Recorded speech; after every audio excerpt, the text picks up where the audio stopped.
8h21, Thaís, vamos continuar falando da CPI ainda. Falar com a senadora Simone Tebet, que foi quem conseguiu, aos 45 do segundo tempo, conseguiu tirar do deputado Luiz Miranda, o que muita gente já imaginava, o nome do deputado Ricardo Barros como sendo, a princípio, aquele que teria sido apontado pelo presidente Jair Bolsonaro numa conversa íntima com o deputado Luiz Miranda como sendo talvez a pessoa envolvida atrás das irregularidades da compra da Covaxin. Senadora, muito bom dia, obrigado por atender aqui a Rádio Bandeirantes. Bom dia Thaís, bom dia Agostinho, bom dia a todos os ouvintes da Rádio Bandeirantes. A senhora se surpreendeu também? Todos nós nos assustamos, né? Parecia que não ia sair o nome do deputado.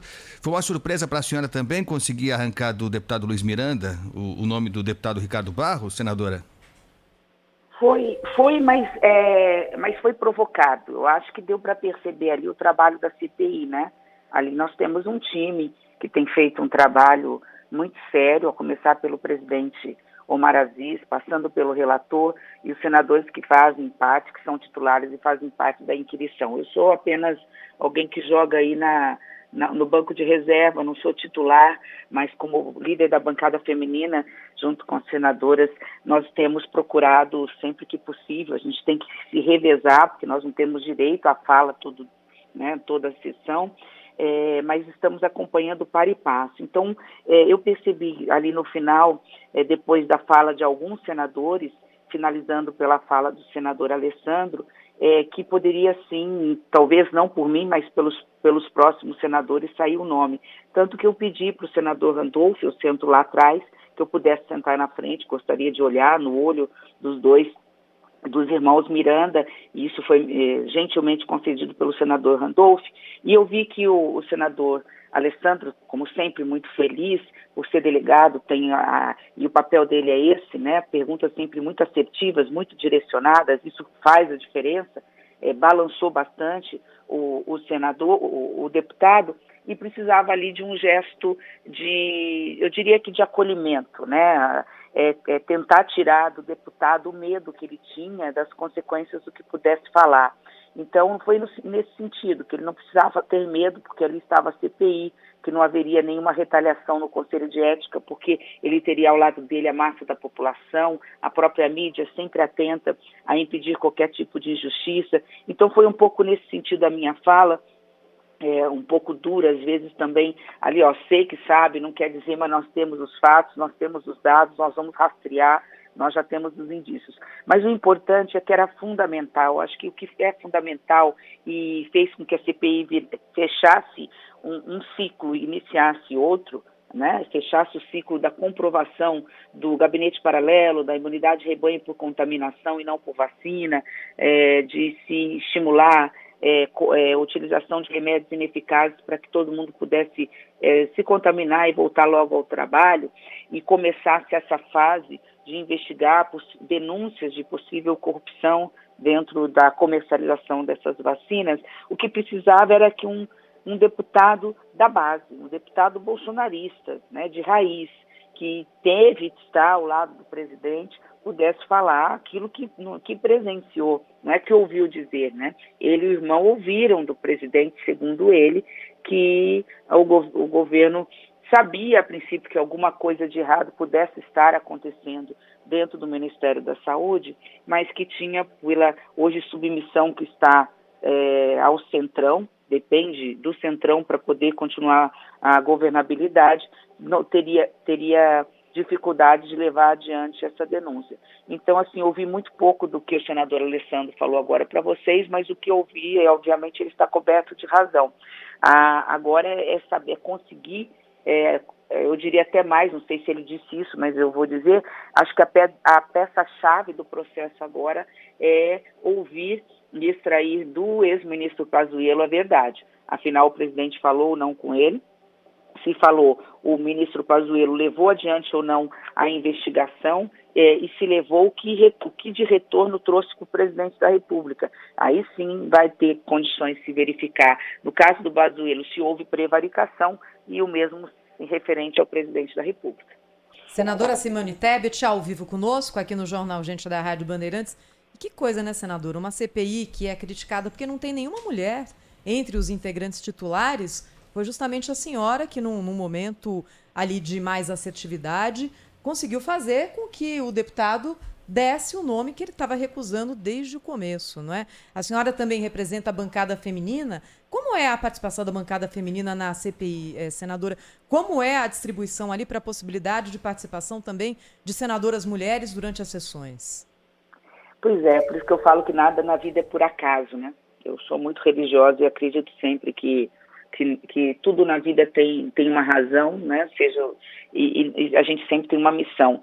Era fundamental, depois da fala assertiva do senador Alessandro, pelo perfil, repito, que ele tem, que tivesse uma mulher inquirindo posteriormente, né? Fazer aquele papel que a gente sabe fazer, como tudo na vida, né? E na política não podia ser diferente. É fundamental a participação de mais mulheres na política, até para isso. Ali precisava alguém que olhasse nos olhos do deputado e falasse, né, ali, pode fazer o dever de casa, nós estamos aqui para acolher, nós estamos aqui para mostrar que você não está sozinho. E ali o que aconteceu foi que o medo, as lágrimas dele venceram o medo, foi a emoção dele, né, que venceu o medo. E uma coisa que é importante ali, a forma de inquirir das senadoras. A gente faz um rodízio, eu tenho aqui que parabenizar imensamente a senadora Elisiane Gama e senadora Leila, porque podem estar mais presentes, principalmente a senadora Leila, que é do Distrito Federal, e a gente faz um rodízio, e cada uma de forma assertiva, mas por esse olhar, né, de mulher enquanto parlamentar, conseguem também extrair elementos importantes para o relatório do senador Renan Calheiros. Então, assim, fico feliz de dar essa demonstração para quem está nos ouvindo, para a sociedade brasileira, que a gente só vai construir realmente o país dos nossos sonhos quando acabarmos com qualquer sorte de discriminação e homens e mulheres juntos poderem fazer a diferença a favor do país.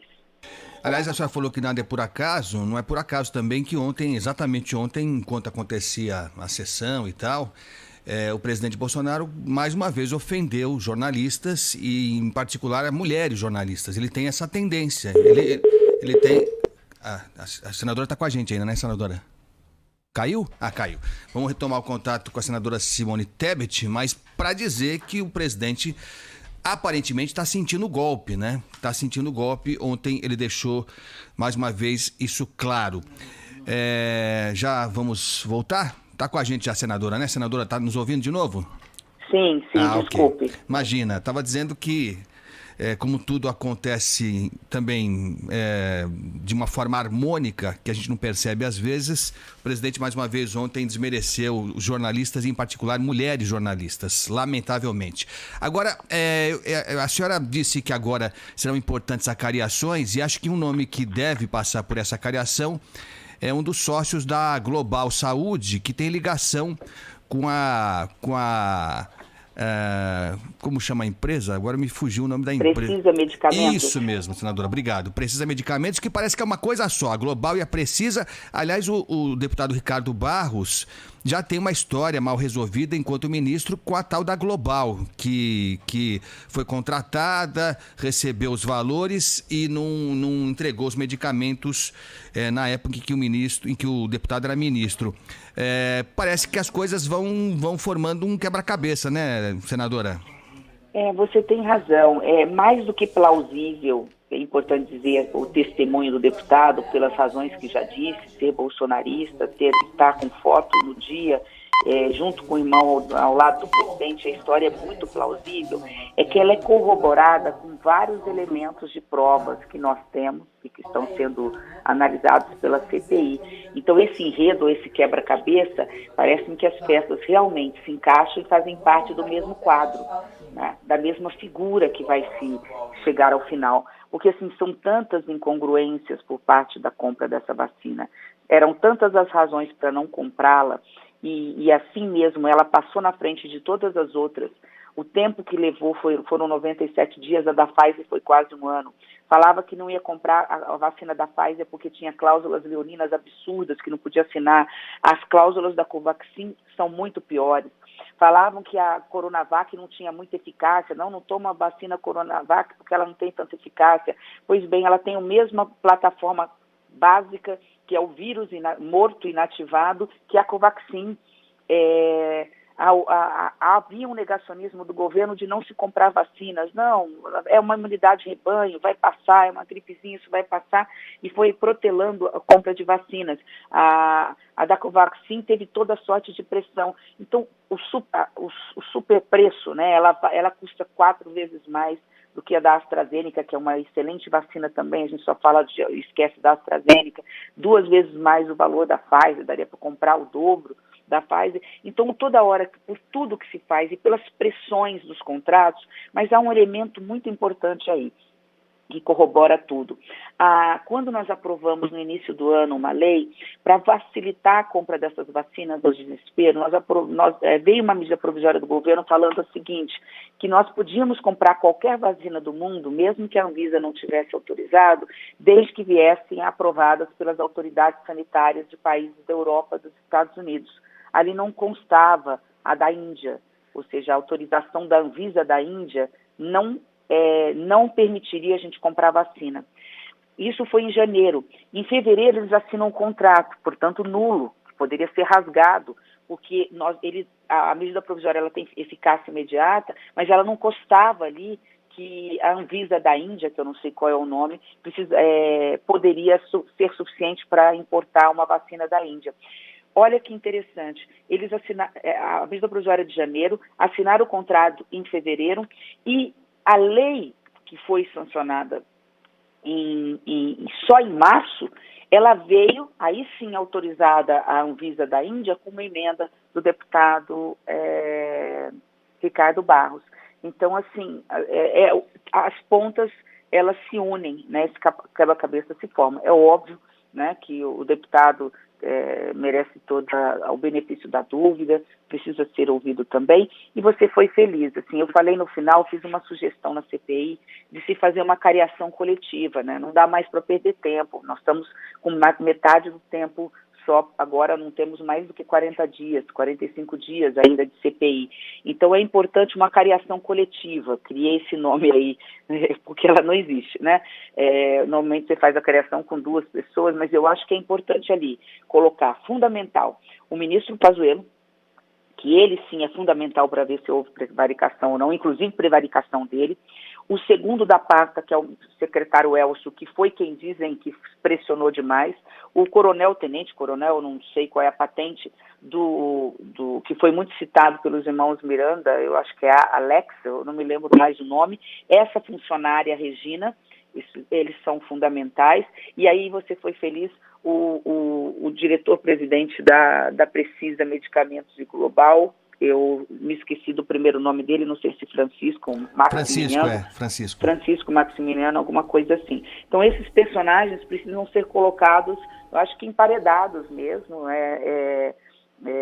para que nós possamos unir esse quebra-cabeça. Porque, assim, a gente está falando muito de números, né?